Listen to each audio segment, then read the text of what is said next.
Freedom and foreknowledge are two connected concepts in the Bible. How so? First, the Bible pictures both God and humans as free.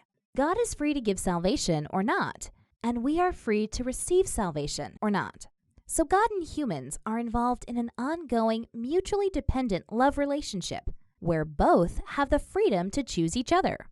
Secondly, as sovereign and creator, God also has foresight. What does God foresee?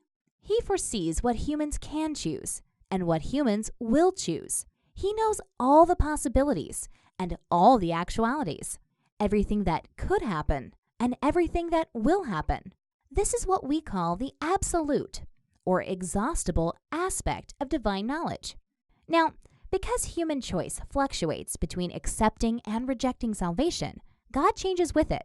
That is, He adjusts what He does. But He still foreknows everything because He foreknows what He will do in response to what we choose to do, as well as what He would do based on what we might choose. That is what we call the dynamic aspect of divine knowledge. So, God has an absolute dynamic foreknowledge that involves divine and human freedom. The few Bible texts where the word foreknowledge is used in relation to freedom of salvation teach us three important things. 1. God's foreknowledge has been in operation long before the creation of our world. He foreknew all the possibilities of divine-human interactions, including the fall and the plan of salvation, before He chose to create us. 2. God's foreknowledge is not static, but dynamic. It is intricately connected with all the possibilities of human choice. This is why those foreknown to be saved are urged to preserve their salvation, and those yet unsaved are called to repent in order to be saved. 3.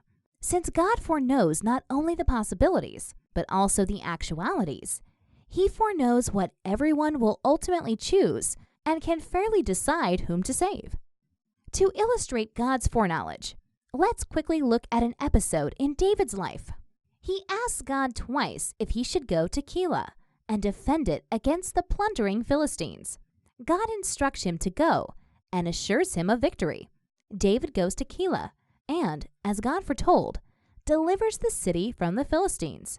When Saul finds out that David is at Keilah, he goes to war against him. Troubled at such news, David consults with God. Is Saul truly pursuing him?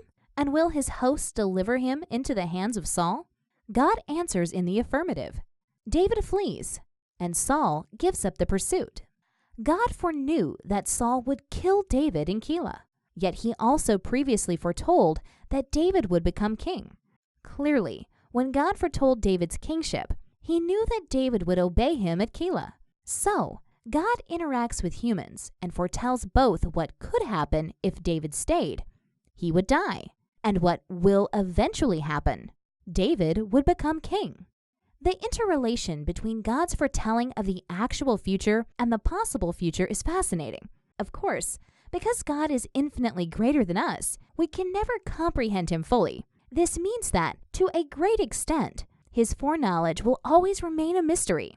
But as our Creator who seeks relationship with us, God has revealed enough to help us understand Him, His infinite knowledge, power, and above all, the immeasurable love that guides everything He does.